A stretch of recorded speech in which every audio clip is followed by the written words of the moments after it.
Hey guys, welcome back. And today we're going to focus on a particular client persona. It's going to be like a teenager, maybe a rugby player, given what we do, who wants to get strong and powerful. Sam, what do I do? So we've got a new coach who's joining us today. Matt Pole's joined us. Great experience. He's got 11 years working in the industry anyway, but specifically been working with the Dragons under 18s for 4 years. So this is perfect on the type of people that Matt sees day to day. So I'm going to bring Matt in a second. We're going to go through a session plan that you can do and take it home, and we'll tell you not just the what, but why we're doing these things as well. So come in and check out what we're up to. Right, here's a session plan now. So Matt's come in. I've just said to Matt, right, I haven't put any words in his mouth, so this is exactly what Matt would want to do. So Matt, maybe let's talk through this. Let's maybe start with the warm-up. So we're going to go an upper body session.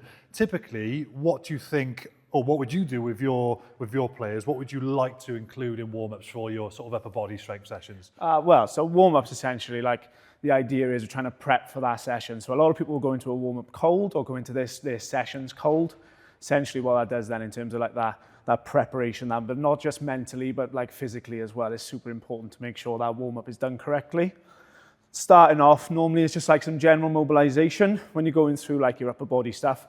Big focus for most people, especially like rugby being a contact sport. Essentially, it's just going to be shoulders prep, shoulder prep, some back extensions, some lower back exposure. So probably start with some general mobility around the shoulders, so some 1990s, some fixed position stuff, and then I'd open up into some thoracic spine work, and then maybe some sort of posterior chain opener, essentially, to start. I love you come from a rugby background, because I normally I love telling people about doing that, and you just straight away say, no, you got to do this stuff, which is something I think that young people always miss out on. They want to jump straight to the good stuff. So of course. We've done that. We are going to the good stuff now. Yeah, so of course. Talk us through why you picked these supersets. Essentially, what you want to start all your sessions with, like in my opinion, is always going to start with something that's like the most taxing on your like physically. So start with the heavier stuff and then go down into the pump stuff then that everybody wants to get through. So essentially start with a bench into a med ball throw. So 4-5s, really working on that strength. So if we're talking like an 18-year-old rugby player, massive, game is only getting bigger, fitter, faster, stronger at the moment. So it's really important that we are making these athletes as strong as we possibly can. So bench into some med ball throws. So it's what's called contrast strength training. So what that does is proven to increase your strength and your power at the same time, which is like a perfect position for a rugby player. Essentially then 4-5s, really get loaded in as best we can, looking like a 1 rep in reserve. So we're like top end, really sort of 80-90%. Yeah. And then into some throws then, which is essentially max intent, really short, really sharp, but reactive, and just really think about accentuating that bench press. Perfect. All right, nice. And then what about then? So that's our push, and then this has been your pull option. Why have you picked these for your pull options? Prone row, like an exercise that's just like no nonsense, no arguing. You either hit it or you don't, and it's really measurable, because that's really good for us in terms of some exercises. There's lots of ways to encourage like momentum. So a barbell row or a chin up, there's lots of ways you can encourage momentum. Prone row is you're very pinned into a position. So you either hit that bar or you miss it. And then that gives us a really good gauge as to whether the sets are in the right positions, or our weights, are in the right position, or whether it's too heavy, too light. And then straight into some core work then. So some isometric stuff. So it's not so much core, it's more trunk development. So it's going to be your abdominals, your obliques, your lower back, everything, okay? So just a little bit like essentially like pairing those exercises. It's not just for intensity in terms of like the sessions, it's also for like time constraints. A lot of people don't want to be in the gym for 2 hours at a time. And if you just block that session out and just done one session with the correct rest times, I think you'd find you'd be in the gym for too long. So I love to pair things together just because it suits us better. Get people in, get them out, and then people are just like more likely to go and do a session if it only takes 45 minutes. If a session takes 3 hours, it's a lot more, especially when you've got a job or you've got a family. So it's really important, superset and stuff like that for me. So nice, lovely. And then this is a nice variation for like a vertical push. Why do you like the dumbbell Z press? So a dumbbell Z press essentially is just a seated position on the floor with elbows nice and tight and your feet out just for stabilization. Ultimately, especially for a young athlete, what will tend to happen is overhead, lots of people sort of like lose that sort of like that rigidness, and it causes lots of stress on your sort of lower back. with that, it's more proprioception than anything. You're very body aware when you're in those positions because you've got two options. You either press overhead or you fall backwards. Like it's really no nonsense, which I love for a young athlete, especially from an online perspective. If you're working one-to-one, you've got the option to coach and help. Especially from an online perspective, sometimes they come and watch a video and they need to move on. That exercise is definitely no nonsense, where you can guarantee that they're getting the most out of that exercise. Total isolation with the shoulders, a little bit of triceps, but also some really good core work to make them stay in those positions. I do like that. It's very humbling. And then I like your thought process behind, as we wrap this bit up now before we get stuck into it. This is like a tri-set to finish. I like your thought process on the 8, 10, 12. So talk us through which 3 we're going to do and why you've picked this rep range. So essentially we're going to go tri-set, so 3 sets, so 3 separate exercises paired back to back to back. Going to go lat pull down to start, into a lateral raise, into some dumbbell hammers. So essentially looking for that sort of agonist and antagonistic pairing, which is really good because you work your back on one and then you work your shoulders on the next, so it allows your back to sort of recover before you go into those hammers. What I do like, especially at the end of the session where you're trying to get a pump on, not just for time constraints, but for intensity, that feel-good factor at the end of your set or the end of your workout that you know you've got a sweat on and you feel really good about it, it's that 8, 10, 12. So you start with a really difficult exercise where you're trying to load up into that sort of hypertrophy level, and then the lateral raise then it's almost accessory. So it's primary, accessory, and then just a bit of arms, and everybody loves it. So right, awesome, let's get into it. Perfect, cheers Matt, let's go.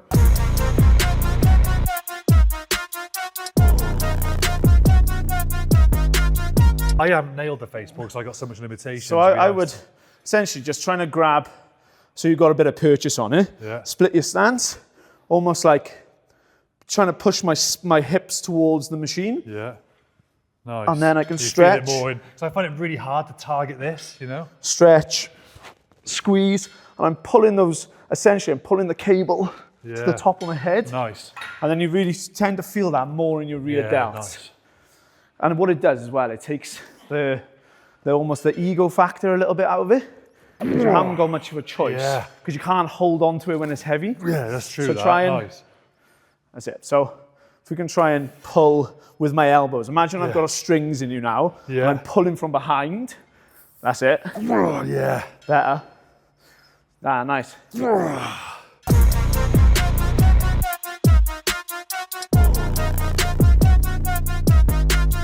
So we do a bit of work with Remaker, the VBT thing. Yes. And I've got it now, and I want to go on like my wife's like, Sam, what are you doing? I've given up on squat because my back just goes. The old alpha in me comes out every now and then. I'm like, I'm going to get my old squat back. And then 6 weeks later, I'm like, my back's gone. But on bench now, I do want to chase a bit of a decent bench. I bench at the minute. I just think bench has got so much like variable strength. Like there's so many different things that can cause. Like what I hate is you go into like a strength cycle, like 16 weeks or like 8, 12 weeks worth of like real intense training. Have a deload week and your bench drops by 70, back down to 70%. That's why I do prehab, because I find my bench goes down. Yeah. It's very, very actually strength. There's often pain inhibition. Yeah. So I get like impingement. Yeah. And I just can't push through that. That's what I feel like now. Yeah.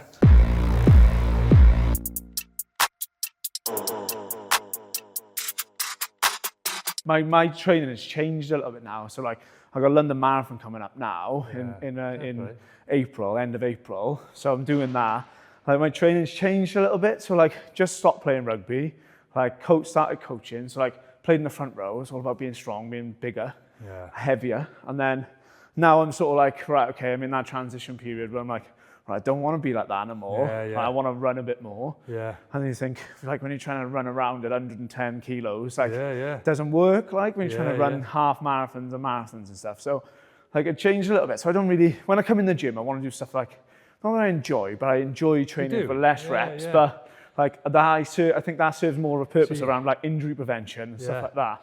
Like, see, I find like you said about not doing the same strength reps all the way through a session. I'm like, I wouldn't do a session just all 12s because I found I've done a lot of trial and error. I get as much growth from doing like 6s as I would 15s. Yeah, of course. So I'm like, well, if I could do 6s, I'm saving a lot of time doing sets of 6s rather than 15 sets of 12 because I'm going to be under the bar for. It's all about like, it's about having intensity, isn't it? So intensity is like there's one of two ways. It's either you go heavier weights, less reps, yeah. or less weight, more reps. Like, Yeah, I respond better to, anyone who knows me knows I respond better to lower reps. So I'm not a high rep guy. 3, 2, 1.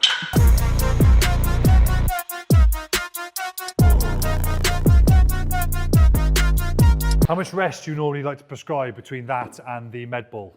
Like, I would try and get within like 20, 30 seconds. So you want to do So you want them almost straight in.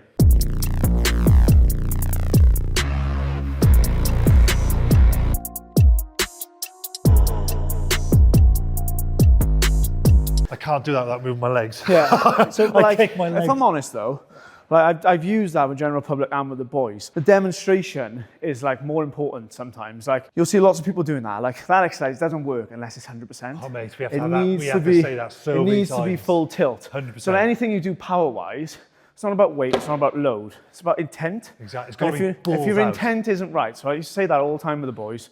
Like, boys, you're doing that at 80% or 60%. No transfer, Pointless. yeah. So you're wasting your time. What I do question with some people is like the integrity around max effort. It's about like, if you're max effort there, should you be able to keep pinned to the floor? Yeah. Like, no, like that's what I try to explain to people. Like when you're throwing it, you should be kicking wailing around, around mate. like a dead fish. Yeah. Like, and that's like, I'm giving everything that's to how it. it is. Like Yeah. your shoulders should be coming off the floor. You should be grunting more, like, and that's how it is. If you're not max intent, Do you know what? it's pointless. We said this to someone the other day. We said, it's not the exercise that gives you the power. Yeah. It's the intent that gives Yes, you the power. of So course. like you could do that exercise half-assed for 3. Yeah. You will get 0 power Nothing. from it. Yeah, Nothing. You probably get like worse injury risk than anything else. Yeah.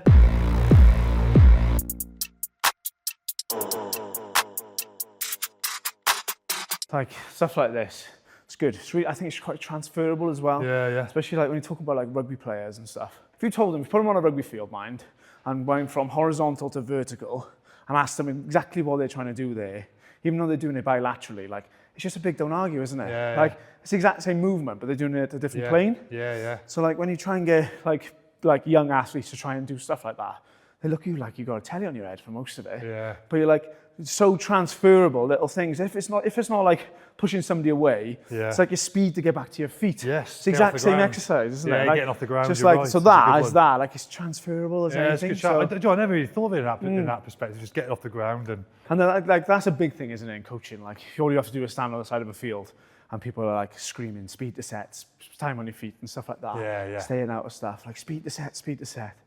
Turn them round and then that's the difference. That's what I feel like you got to do. Especially when you work with younger athletes, is like people don't value this as much as they should. Yeah. Because what happens is they go and try and like they want to be this professional rugby player. They think it's all about boots on and like what they do on field. And don't get me wrong, it's a massive part of it. But like in your athletic development, stuff like this is about like trying to change the narrative around. Probably should be spending more time in the gym as a younger athlete than you should I know. out like kicking balls about. People don't like to hear it, but to be a pro rugby player these days, mate, you have to be powerful and strong. Oh, but- You have to. And if people aren't willing to put that time in, they might make it, but I think you're not going to be as effective as you could. Yeah, so of like course not. someone like a DuPont, I think is an amazing example.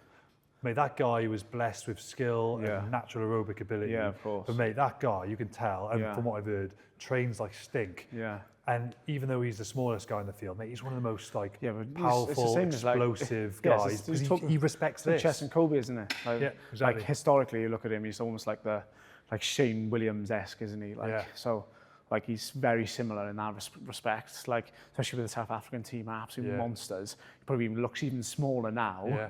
But like, his USP is he has got it. As like his rugby skills are incredible. He's strength and power. Because he does everything. Just not just like doing the training stuff or like his ability to step or run fast. Like obviously, fast, the stronger you are, the faster you are as a narrative.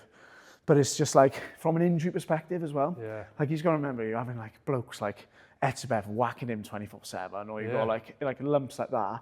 When you're 5'8" and you got somebody hitting you at 130 kilos at like 5% body fat, like it's that injury resistance you must have comes from this. I remember I was chatting to Tipperick about this because we were like 100 kilo guys, between 100 and 104. Yeah. And we're training daily with guys, you know, it's like in the forward pack. Yeah.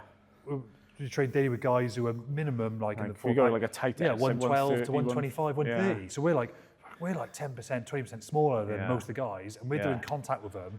I remember we do post-contact sessions. We like we'd struggle the most Yeah. because we're the smallest out of the And forwards. especially like the position as well, like Yeah. both back rows. It's hostile, yeah, Expected exactly. to be like, Yeah. like running around banging people all the Yeah. time.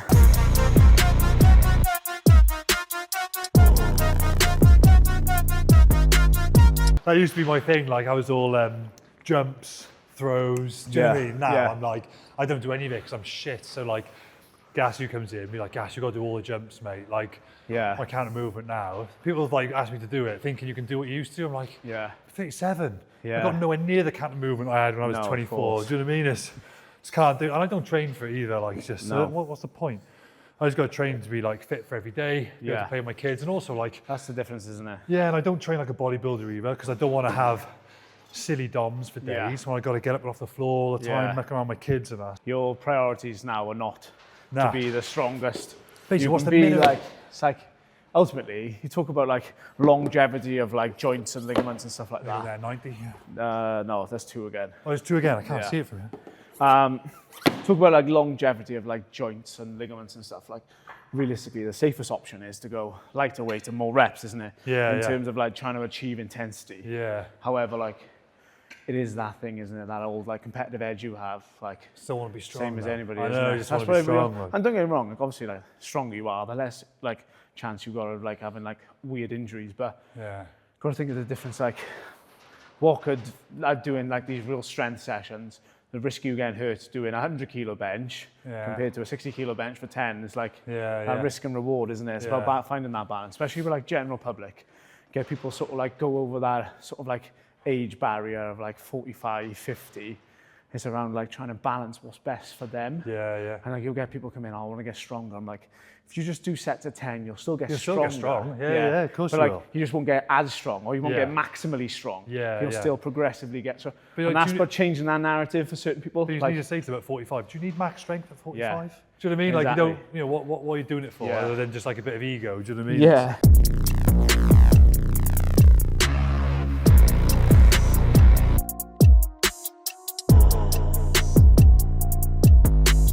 Right, do you want to demo the Palov then? You like these? This is when you put it in. So like...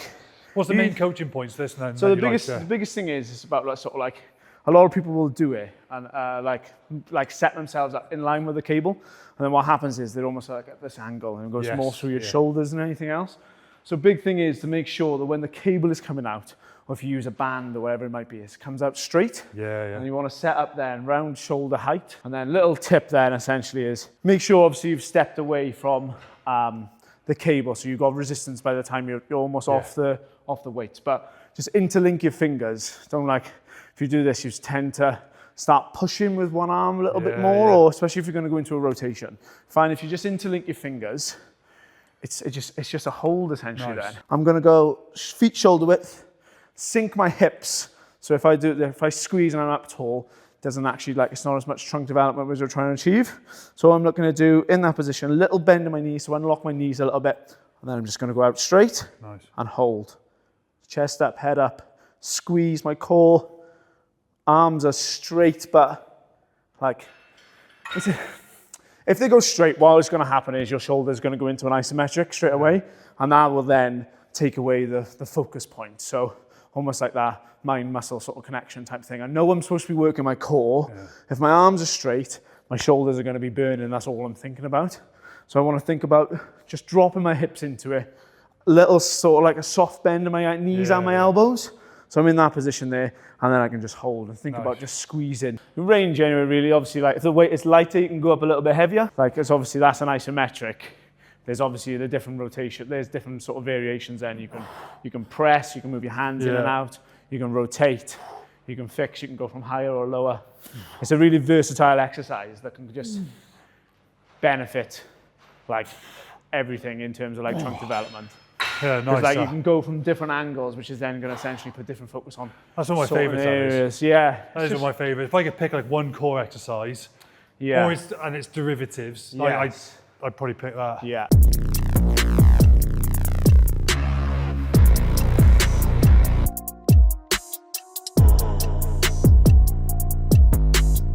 You have that conversation with a couple of people who are like, I feel like we pick up people say to you like, oh, I'm not losing weight quick enough. Or like, I haven't lost any weight. I've been on this diet for 3 weeks now and don't look any different. I'm like, the first response is like, how long did it take you to get to that point? Exactly. So it's like, it took you 2 years to look that bad. Yeah, yeah. So now you expected it to change in 3 weeks. Yeah. It's going to take the same time, if not longer, to come back off. Agree. Like, I say that, the sticking point is when most people are like 6 to 8 weeks in the training plan. Yeah. Not a lot changes in 6 to 8 weeks, if we're being honest. And they go, oh, bollocks, I'm done. And they're like 2 weeks away from cracking them. I'm like, no, this is the sticking point. Yeah. This is when like 90% of people stop. Yeah. If you do it again for another 6 to 8 weeks, I promise you then you'll be like, oh my God, exactly. here it comes. You know, but it's just getting past that. You put in so much effort and you feel like you haven't got much back. It's like, no, it will come. It will just stick at it.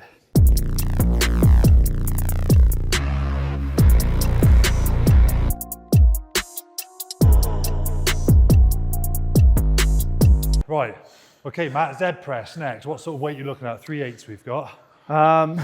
So, due to the sort of like the position, it's probably not something like, you're probably looking at about sort of like 60-70% of all your shoulder press. Okay. If not a little bit less. So it's a little bit more tricky with the bar, just because of the position, get your head out of the way. Yeah. So dumbbells a little bit easier, a bit safer. And it's also like, obviously everybody's got a dominant side and they're naturally dominant. And what happens is when you use a barbell, it's like naturally you'll have like 65% off your strong arm. Like ultimately, like your good side or your stronger, your more dominant side will always do more work. And then what happens is these imbalances, we've like exacerbated them or made them worse. So like, it's really important, just like we've done lots of barbells, you've benched now, which is essentially bilateral loaded, prone row, bilateral loaded. Now it's like unilateral, just to sort of like stop those imbalances being created even further. It's a nice point. And it's something that we'll factor in when we do sessions and programs and you know, this is the thought which needs to go into a plan. But like you say, you can't just barbell everything. No. So that's why in a week, you need a nice mix of vertical press, horizontal press, course. barbell, and like you say, unilateral. Yeah, because if you course. can't just go barbell everything, because like, for those reasons. Everybody's like everybody tries to achieve, and they're like those sort of like 8 athletic movement, skill, competency, like sort of like genres. So like everybody's talking like vertical push, vertical pull, horizontal push, pull. So like, yeah, right. Then there's another layer to bilateral, unilateral. Yeah, of course. And then there's like jump, land. So I would probably go feet wider. So like imagine like on like a teddy bear roll. Yeah, so like that's how I would coach it. Feet out like a teddy bear roll. And then you were looking to push your knees to the deck and then just press. Good. That'll humble you if you think you've got a big shoulder press.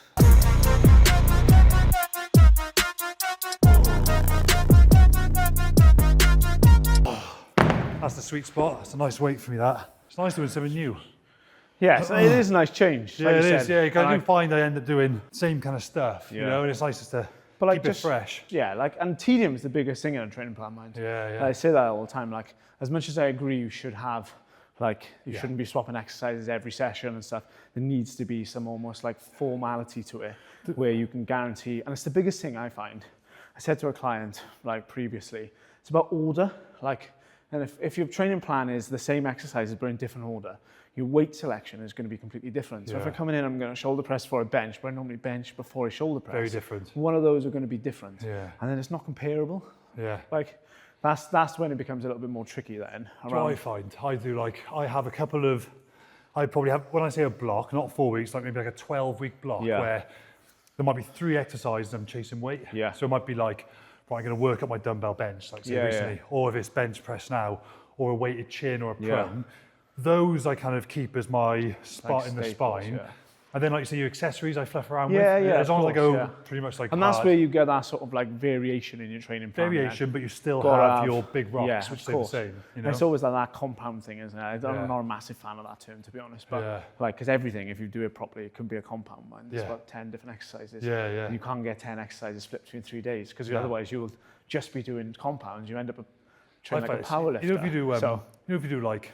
if you did 15 compounds hard in a session. So when people go and do 30 sets a session, I'm like, you're not going hard enough. Yeah, exactly. Because if you did 15 compounds fucking hard, like you said, oh my God. Yeah. Like emotionally as well. We got to think about the time constraints then as well. Yeah. Like, I say that to people, and they're like, oh, I was in the gym for 2 hours last week. Like, yeah, you're not training hard enough. Yeah, I know. I'm like, I question your intensity there. Yeah. How does that mean? I'm like, if your body's only got a certain amount of time where you can actually produce energy at that rate, like, unless your rest times are huge, Yeah, like essentially I agree. you're I agree. you're not training intensely enough, and you'll probably find you're having 8-10 minute rest times on TikTok, like. Yeah.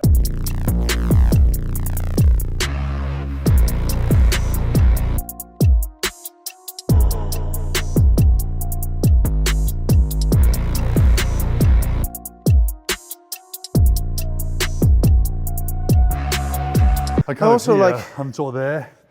Mine's almost like a lat raise, rear fly hybrid. Very much I can't get that hinged. I can't get that elbow. That's why I like it. Prefer it. Like I just feel like here can be a little bit of a wasted energy. Yeah. And what it does actually like tend to promote is people like pretty quick, almost like just like whacking dumbbells together. Yeah, I know. And especially when you work with like general public, happens quite frequently. So like drop the weight a little bit lighter, spin shoulders, start at the side of your legs. Yeah. And think about like dumbbells flat, but I'm always driving my little fingers. Yeah. To a point. Yeah. No, people go too macho on that. I'm like, just go light in good form.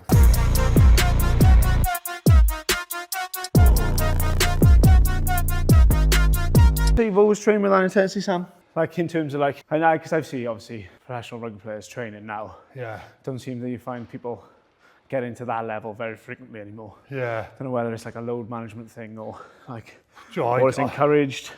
Oh, you mean like in retirement, do I still go hard?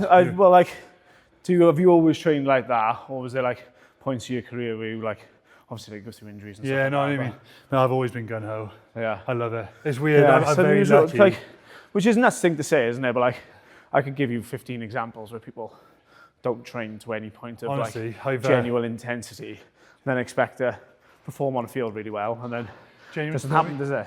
Genuine story. I was on my honeymoon, had 4 weeks off, timed it to get married in my off season, and first thing I do when I get to the hotel, well, I do it when I book it, but I check I got a decent hotel gym.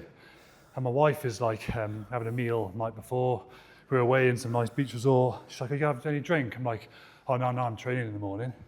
It's like, "We're on our honeymoon." I'm like, "No, yeah, I know, but I'm training in the morning." And went to the hotel gym, and then like I went in there, set it all up, strength to start, hard intervals on the treadmill with some sandbag stuff, and then this little guy from the Maldives, Sri Lanka guy was like looking in like, "What is that guy doing, killing himself?" But that's just what I was like. I just, I would have to, I found it hard. I have to give myself a week of maybe nothing in the off season. Then I do a little bit to keep me ticking over. I love it. And I just loved constantly trying to get better. So now now I'm older, I'm like, I'm not accepting just becoming more frail for the rest of my life. I want to still stay fit and it keeps me young. So no, I've always had it. It's weird. I've always had it. No one's ever needed to push me to train. I'm quite lucky like that.